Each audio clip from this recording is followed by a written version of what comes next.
والسلام علی رسولہ الکریم وعلی آلہ وصحبہ اجمعین۔ اللہ تعالیٰ نے آدم علیہ السلام کو تمام علوم سکھائے، وعلم آدم الاسماء کلہا۔ تو اس سے علماء فرماتے ہیں کہ قیامت تک جتنے علوم وجود پائیں گے، جو موجود ہیں، جو پیچھے مٹ گئے، جو آگے نئی ایجادہ، الاسماء پر الف لام اور تاکید کلہا کے ساتھ، صرف شریعت نہیں، ہر چیز کا علم اللہ نے دیا۔ تو انسان کو اللہ نے بولنے والا بنایا۔ الرحمن اللہ کی سب سے پیاری صفت، جس سے اللہ ساری پیاری ہیں، پر جس کو اللہ نے خود اہمیت سے بتایا ہوتا ہے۔ الرحمن کون ہے؟ علم القرآن۔ اور رحمان ہونے کا کیا نظارہ ہے؟ خلق الانسان۔ اس میں کیا نظارہ ہے؟ علمہ البیان۔ ہم میں اور جانور میں، پرندے میں کیا فرق ہے؟ یہ چار بڑے دھماکے ہیں جو سورہ رحمان کے شروع ہوتے ہی ہوتے ہیں۔ جب تھوڑا سا ہمارا ذوق سلیم ہو، یعنی ذوق، ادبی ذوق ہو، تو سبحان اللہ کا کلام ہی ایک غذا بھی ہے اور دوا بھی ہے اور نغمہ بھی ہے اور ساز بھی ہے، سر بھی ہے، بربط بھی ہے، تار بھی ہے۔ الرحمن، بسم اللہ الرحمن الرحیم سے قرآن شروع کیا۔ رحمان رحیم ایک چیز ہے۔ کیا ہے تیری رحمت؟ علم القرآن۔ آپ پر سب سے زیادہ رحمت ہو رہی ہے کہ آپ قرآن سیکھ رہے ہیں۔ اور تیری رحمت کیا ہے؟ خلق الانسان، تجھے پیدا کیا احسن تقویم، تیرے جیسا کوئی بنایا ہی نہیں اور مخلوق۔ وہ میری خصوصیت کیا ہے؟ علمہ البیان، تجھے بولنا سکھایا، تجھے بولنا سکھایا۔ اور وَمِنْ آيَاتِهِ خَلْقُ السَّمَاوَاتِ وَالْأَرْضِ وَاخْتِلَافُ أَلْسِنَتِكُمْ وَأَلْوَانِكُمْ۔ ہم ایک ماں کی اولاد ہیں، ایک باپ کی اولاد ہیں۔ آپ کے صرف پاکستان میں 50 زبانیں بولی جاتی، یہ مختلف کیسے ہوگی؟ اللہ کہتا ہے یہ میری نشانی ہے۔ یہ سرحد سے گدھا لے کر آؤ، لاہور سے گدھا لے کر آؤ، اور ادھر سکر سے گدھا لے کر آؤ، اور کوئٹہ سے کھوتا لے کر آؤ، چاروں ایک دوسرے کو سلام دعا کریں گے، حال حوال پوچھیں گے۔ تو پنجابی اکٹھا کرو، پٹھان اکٹھا کرو، بلوچ اکٹھا کرو اور سندھی اکٹھا کرو، وہ سارے ایک دوسرے کے لیے گونگے بیٹھے ہوں گے۔ تو اللہ کہتا ہے یہ میری نشانی ہے کہ میں نے تمہیں بولنا سکھایا۔ ہاں، جنت میں ایک ہی زبان ہو جائے گی، وہ عربی۔ اسے کہتے ہیں زبان، زبر کے ساتھ، اور بولی کو کہتے ہیں زبان، پیش کے ساتھ۔ فرق رکھا کرو۔ اس میں ایک شعر بھی ایک علم ہے۔ شعر شعور سے ہے، وہ کلام جو شعور میں حرکت دے دے، ہلچل مچا دے، جوش آ جائے، چشمے بھی ابل ابل کے اچھل اچھل کے گرنے لگیں، انسانی دل پھڑکنے لگیں، اور ایک سادہ سی بات اتنی طاقتور بن کے دل پہ اترے کہ پورا وجود کانپ جائے۔ تو اس لحاظ سے پہلے شاعر آدم علیہ السلام ہی ہوں، چونکہ اللہ نے ان کو ہر علم دیا، تو پہلے شاعر حضرت آدم علیہ السلام ہی ہیں۔ پھر شاعری کا موضوع بن گیا عشق، معاشقہ، بہادری، خوش آمد، یہ بن گیا۔ تو ایک عرب کہتا ہے قالوا حجرت الشعر قلت ضرورتا، ارے بھائی شعر کہنے کیوں چھوڑ دیے؟ کہا یار مجبوری ہے۔ باب الدواعی والبواعث مغلق، جس کی وجہ سے شعر کہا جاتا ہے وہ وجہ ہی نہیں پائی جا رہی۔ اچھا جی شاعر صاحب کیا وجہ ہے؟ کہ خلت الدیار، لاہور خالی ہو گیا، فلا کریم یرتجا، کوئی سخی لبدہ ہی نہیں، منہ النوال ولا ملیح یعشق، نہ کوئی معشوق ملتی ہے اور نہ کوئی سخی ملتا ہے، تو شعر کی آنکھاں خاک آنکھاں۔ تو یہ موضوع بن گیا اشعار کا۔ شعر میں کوئی پیغام دے کر اگر گیا ہے تو میں تو ایک چھوٹا سا طالب علم ہوں، لیکن جتنا میں نے پڑھا ہے اقبال کے علاوہ پیغام کوئی نہیں ہے، اتنا جامع پیغام رحمۃ اللہ علیہ۔ عربی شجاعت علی تقتحم الفوارس ہاکذا عنی وعنہم خبروا اصحابی، یہ اپنے دشمن کو قتل کرنے کے بعد شاعر کہہ رہا ہے سارے انو دس دیو اے ہویا پہ جائے۔ وَصَدَرْتُ حِينَ تَرَكْتُهُ مُتَجَدِّلًا كَالْجَزْعِ بَيْنَ دَكَادِدٍ وَرَوَابِ، جب میری تلوار چلی تو پھر وہ ایسے گرا جیسے کھجور کا تنا گرتا ہے، پڑا ہوا تھا۔ یہ تو شاعر اسلام ہے حضرت علی۔ اور شاعر جاہلیت یدعون عنتر والرماح كأنها اشطان بیر فی لبان الادہم ما زلت ارمیہم بغرۃ وجہہ ولبانہ حتی تسربل بالدم۔ یہ ایک ہے اسلوب اور طریقہ اشعار کا کہ اپنی دلیری، بہادری بیان کرنا۔ رب لا تجعل موتتی بین النساء النوائح، یا اللہ مجھے گھر میں نہ مارنا، ولیکن قتیلا یدرج الطیر من جوانحی، مجھے ایسے مارنا کہ میں قتل ہوں اور کوے میرا خون پئیں، میری نسوں سے نکال کے، اور پرندے میرے گوشت کی بوٹیاں نوچیں۔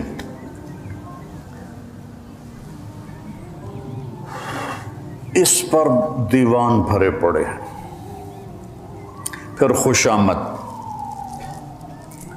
کالشمس فی کبد السماء وضوءها یغشی البلاد مشارقا ومغاربا کالبدر حیث اتجہت رأیتہ یہدی الی عینیک نورا ثاقبا کالبحر یقذف للقریب لآلیا جودا ویبعث للبعید لعالیا۔ یہ وہ متنبی نا ایک بادشاہ کو بیوقوف بنا رہا ہے۔ خوش آمد بیوقوف بنانا ہی ہوتا ہے نا، یہ خوش آمد کا نمونہ ہے۔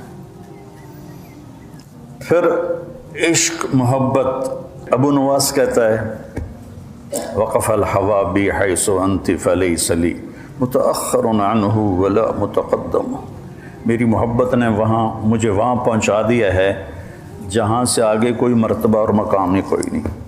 اجد الملامت فی ہواک لذیذۃ حبا لذکرک فلیلبنی لوم، تیرے عشق میں نا مجھے گالیاں بڑی پڑتی ہیں۔ تو سننے والے کہتا وہ کس لیے؟ کہ اس لیے کہ وہ تیرا نام اس میں بار بار لیتے ہیں نا، تو جب وہ میں تیرا نام سنتا ہوں تو گالیاں بھول جاتا ہوں، تیرے نام کی لذت لیتا رہتا ہوں۔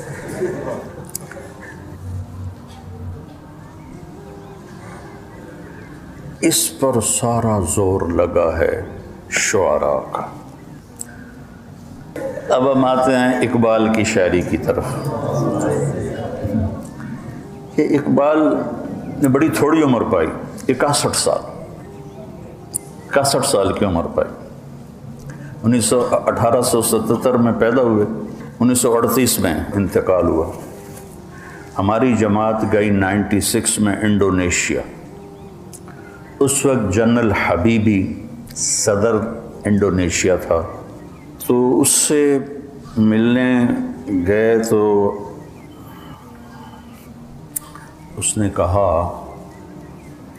ڈاکٹر اشفاق صاحب رحمۃ اللہ علیہ تھے, یہ طاہر اشفاق اور طارق اشفاق کے والد تھے. ان سے کہا کہ آپ کو پتہ ہے ہم نے جنگ آزادی کی ابتدا کیسے کی؟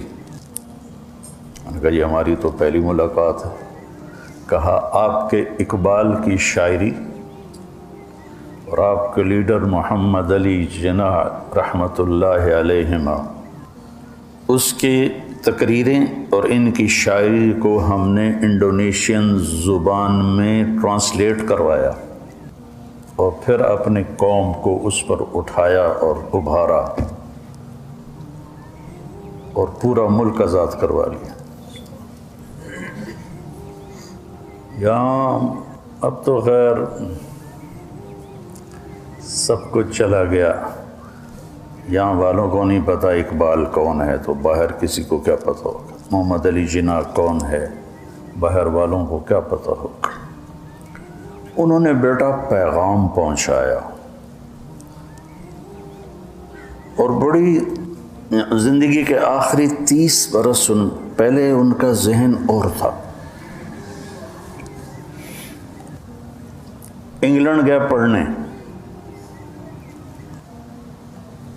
اور وہاں کا فلسفہ پڑھ کے ذہن غلط اور ہونے کے بجائے سیدھا ہو گیا.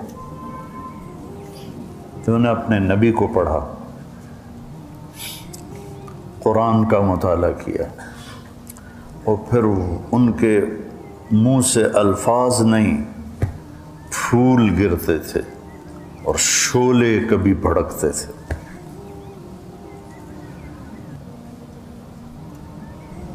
اگر آپ میں سے کسی کو اللہ ذوق دے نا تو اس کی کوشش کیا کرے کہ مزید آگے بڑھ جائے, کیونکہ اس کا تعلق پڑھنے لکھنے سے نہیں ہے, اللہ کی عطا ہے. ہمارا ایک میراثی تھا, بالکل ان پڑھ, اتنا بڑا شاعر تھا, فی البدیع شروع ہو جاتا تھا پنجابی میں. تو یہ اللہ کی عطا ہے, اس کو ہم پڑھنے لکھنے سے نہیں کر سکتے. اب عربی میرا ذوق ہے, اردو میرا ذوق ہے, لیکن میں شعر یاد تو کرتا ہوں, شعر کہتا نہیں.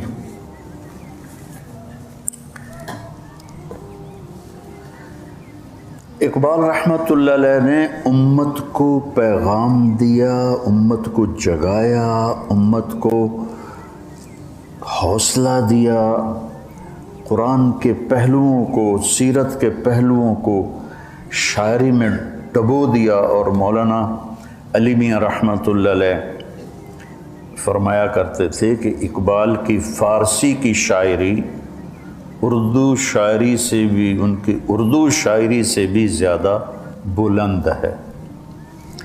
ایران میں ایک ایڈیٹوریم بنا تو وہاں اس کے بڑے گیٹ پر اقبال رحمۃ اللہ علیہ نے جو مرثیہ لکھا امام حسین علیہ السلام کا, بادشاہ است حسین, وہ لکھا ہوا تھا, نیچے محمد اقبال. تو ان کا جب آیا نا مہمان خصوصی افتتاح کرنے, تو اس نے ایسے اس کو پڑھا, دیکھا نیچے اقبال. وہ کہنے لگا تمہیں ایران میں کوئی شاعر نہیں ملا کہ تم ایک ہندی کو یہاں لے کر آ گئے ہو؟ تو انتظامیہ جنہوں نے بنایا تھا کہنے لگے حضور آپ ہمیں کوئی شاعر نکال کے دے دیں ایران کا جس کا کلام ایسا ہو, تو پھر ہم یہ مٹا دیں گے, وہ چڑھا دیں گے. تو وہ آگے چپ ہو گئے. اس کی فارسی شاعری بڑی زبردست. تو امت کو پیغام, اللہ سے باتیں, کیوں ضیاءکار بنوں سود فراموش رہوں, فکر فردا نہ کروں محو غم دوش رہوں. نالے بلبل کے سنوں اور ہماتن گوش رہوں، ہم نوا میں بھی کوئی گل ہوں کہ خاموش رہوں۔ اب یہ وہ اللہ سے بات کرنا چاہتا ہے، امت کو ماضی یاد دلانا چاہتا ہے۔ ساز خاموش ہیں فریاد سے معمور ہیں ہم، نالا اگر لب پہ آتا ہے تو مجبور ہیں ہم۔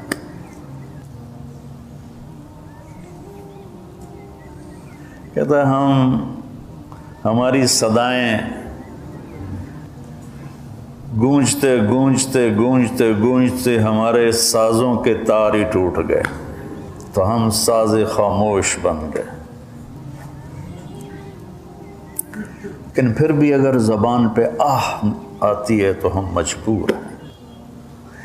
تھوڑے تھوڑے نمونے سنا تو سارا دن اب وہ پلٹے اس طرف کہ یا اللہ ہم نے تیرے دین کے لیے کیا کیا، تھے ہم ہی ایک تیرے مارے کا آراؤں میں، خشکیوں میں کبھی لڑتے کبھی دریاؤں میں، دی اذانیں کبھی یورپ کے کلیساؤں میں، کبھی افریقہ کے تپتے ہوئے صحراؤں میں، شان آنکھوں میں نہ جچتی تھی جہاں داروں کی، کلمہ پڑھتے تھے ہم چھاؤں میں تلواروں کی، تجھ سے سرکش ہوا کوئی تو بگڑ جاتے تھے، تیر کیا چیز ہے ہم توپ سے لڑ جاتے تھے، نقش توحید کا ہر دل پہ بٹھایا ہم نے، زیر خنجر بھی یہ پیغام سنایا ہم نے۔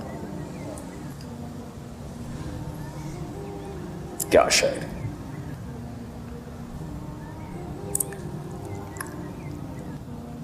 کبھی اے حقیقت منتظر نظر آ لباس مجاز میں، کہ ہزاروں سجدے تڑپ رہے ہیں میری جبین نیاز میں۔ اوئے ہوئے ہوئے، جو میں سر بہ سجدہ زمیں ہوا تو زمیں سے آنے لگی صدا، تیرا دل تو ہے صنم آشنا، تجھے کیا ملے گا نماز میں۔ وَإِذَا قَامُوا إِلَى الصَّلَاةِ قَامُوا كُسَالَىٰ۔ اور یہ جو صبر ہے، صبر، اس کو جس پیرائے میں اقبال نے بیان کیا ہے شاید ہی کوئی بیان کر سکے۔ برداشت جب کوئی چیز کر رہی، اس پر ہم ہتھوڑی ماریں تو یہ ٹوٹے گی نا، یہ خم آ جائے گا۔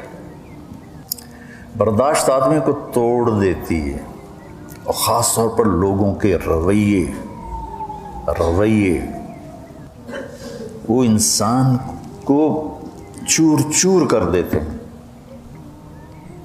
بول اور رویہ، صرف چہرہ ایسے بگاڑ کے دیکھو تو اگلے کا کیا سے کیا حشر ہو جاتا۔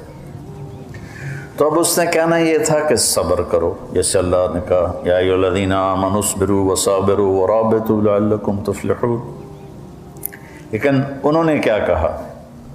تو بچا بچا کے نہ رکھ اسے ٹوٹنے دے، تیرا آئینہ ہے وہ آئینہ کہ شکستہ ہو تو عزیز تر ہے نگاہ آئینہ ساز۔ دل کو قرآن سے لے کر آئے کہ دل، اللہ نے قرآن میں دل کو شیشے سے تشبیہ دی ہے، المصباح فی زجاجہ۔ تو یوں کہا کہ اگر لوگوں کے رویوں سے تیرا دل ٹوٹے تو ٹوٹنے دے، یہ جتنا بکھر کے آئے گا اتنا تیرے رب کو پیارا لگے گا۔ انا عند المنکسرۃ قلوبہم، حدیث قدسی اس میں بیان ہوئی کہ میں ٹوٹے دلوں کے قریب ہوتا ہوں۔ تو ایک آپ لوگ اپنے فارغ اوقات میں، یا جب اللہ تعالیٰ آپ کو آگے موقع دے، تو آپ اقبال کو ضرور پڑھیں۔ میرے والد صاحب پڑھتے تھے اور روتے تھے، میں چھوٹا سا تھا تو ان کو فارسی بہت آتی تھی، حالانکہ ذمہ دار آدمی، لیکن انہوں نے 1940 میں بی اے کیا تھا، 1944 میں، تو ان کا بڑا ذوق تھا، تو وہ پڑھتے تھے اور روتے تھے، پڑھتے تھے اور روتے تھے۔ تو اللہ نے اس بندے سے پیغام دلوایا، امت کو پیغام دلوایا۔ اب اللہ کی طرف سے جواب آیا، آئی آواز غم انگیز ہے افسانہ تیرا، اشک بے تاب سے لبریز ہے پیمانہ تیرا۔ اب اللہ کی طرف سے بول رہا ہے کہ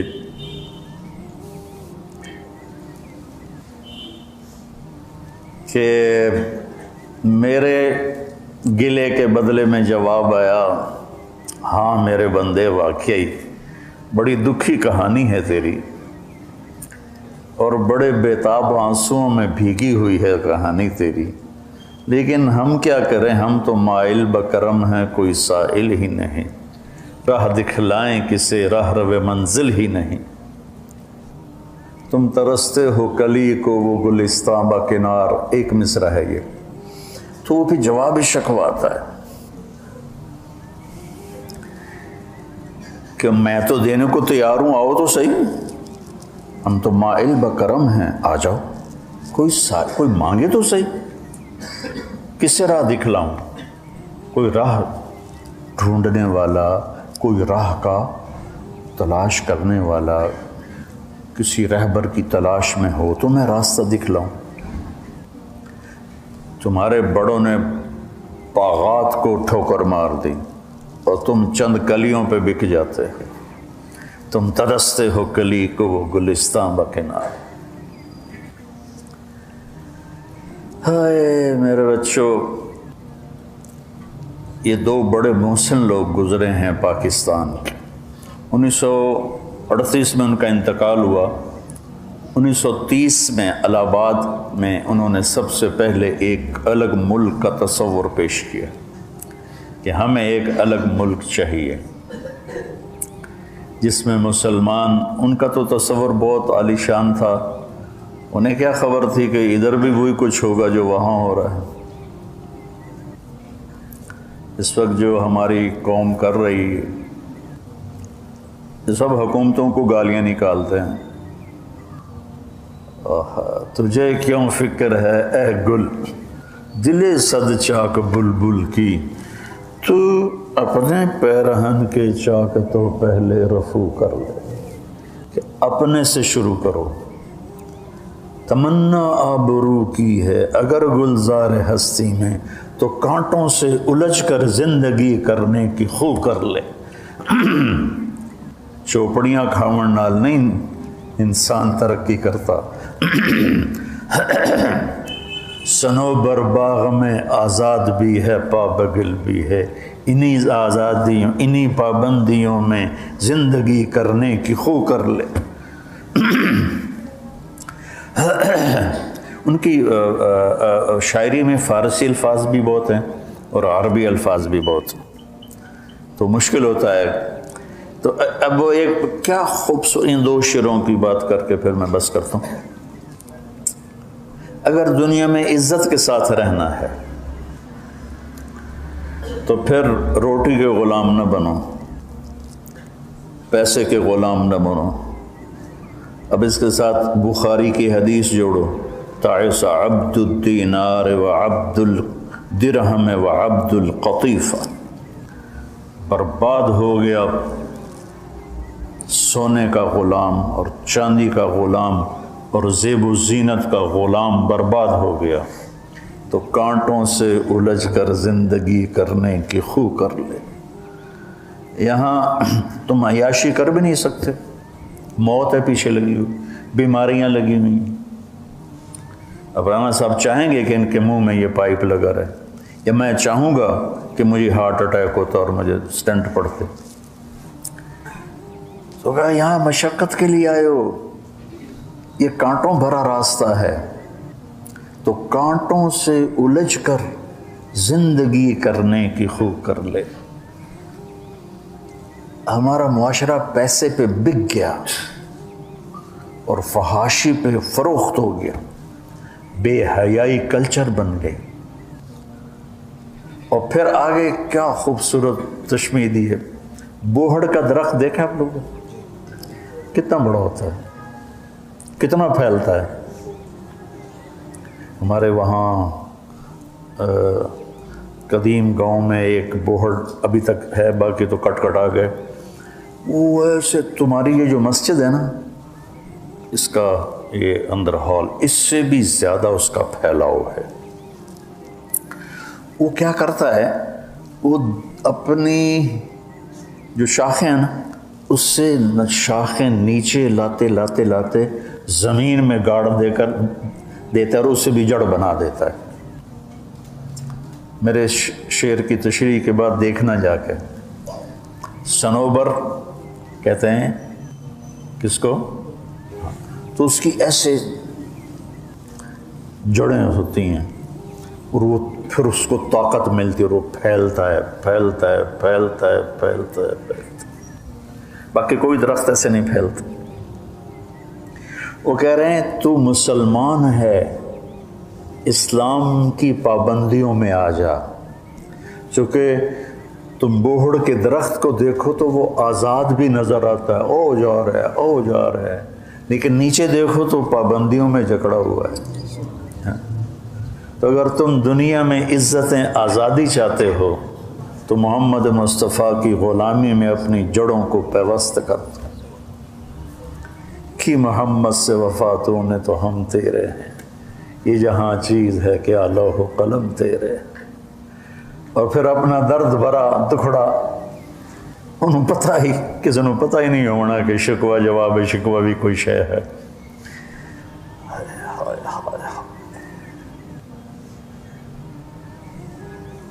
ایک بلبل ہے، ایک بلبل ہے جس کا نام محمد اقبال ہے.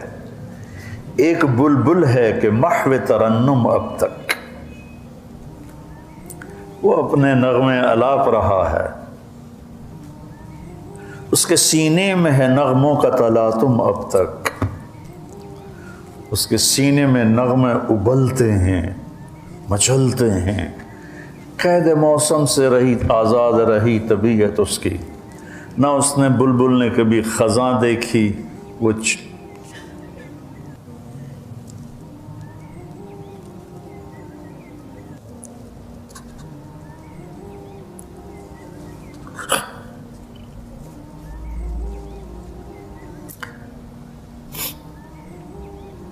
جو ساز سے نکلی ہے وہ دھن سب نے سنی ہے، جو تار پہ بیتی ہے وہ کس دل کو پتا ہے. وہ بلبل خزاں میں بھی تڑپتی رہی اور بہار میں بھی تڑپتی رہی. خزاں میں بھی نغمے اس کے گونجتے رہے اور بہار میں بھی گونجتے رہے. کاش، میں دوبارہ کہوں، قید موسم سے طبیعت رہی آزاد اس کی، کاش گلشن میں کوئی سمجھے فریاد اس کی.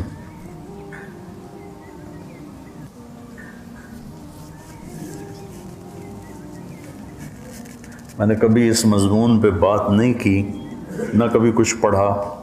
پرانا پڑھا ہوا آپ کو بوسیدہ سا سنایا ہے، لیکن مجھے بھی بہت اچھا لگا کہ میں نے ایک محسن پاکستان کا تذکرہ اچھے الفاظ میں کیا، اچھے نیک محفل میں کیا، نیک بڑے چھوٹوں میں کیا. اللہ اس کا اجر انہی کی روح کو پہنچائے اور ہمیں پابگل کر دے کہ ہم اسلام کی، اللہ اس کے رسول کی شریعت میں اپنے پاؤں جما دیں.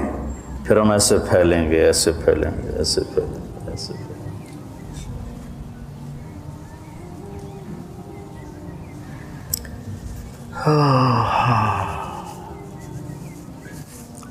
پرواز ہے دونوں کی اسی ایک فضا میں. کہا یہ ایسی آسمان میں گدھ بھی اڑ رہا ہے اور عقاب بھی اڑ رہا ہے. شاہی کا جہاں اور ہے، کرگس کا جہاں اور ہے. شاہین تازہ گوشت کا شکار کرتا ہے اور گدھ جب بدبودار ہو جاتا ہے جیفا میت تو اس کو جا کے نوچتا ہے، کھاتا ہے. ہم چینی آ گیا 2015 میں، چلا تھا 8 ملکوں کا سفر.